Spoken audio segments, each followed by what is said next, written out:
The Slave and the Lion, one of Aesop's fables.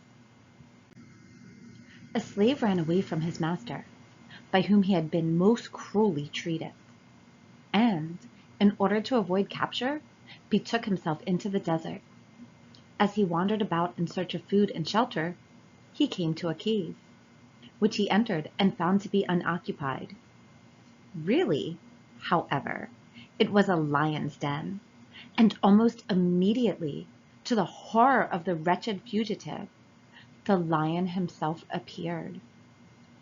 The man gave himself up for lost, but, to his utter astonishment, the lion, instead of springing upon him and devouring him, came and fawned upon him, at the same time whining and lifting up his paw.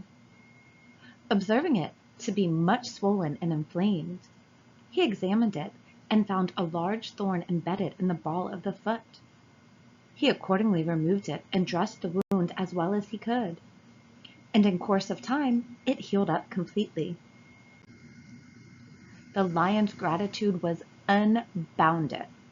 He looked upon the man as his friend, and they shared the cave for some time together.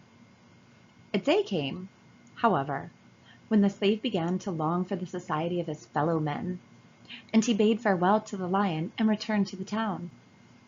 Here he was presently recognized and carried off in chains to his former master, who resolved to make an example of him, and ordered that he should be thrown to the beasts at the next public spectacle in the theater.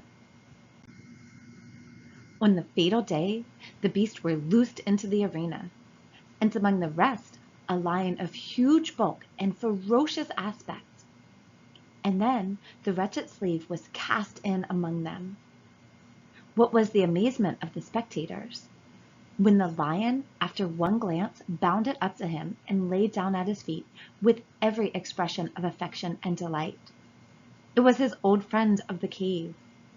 The audience clamored that the slave's life should be spared, and the governor of the town, marveling at such gratitude and fidelity in a beast, decreed that both should receive their liberty. One should help others in need. We get the rewards of our helpful acts in return.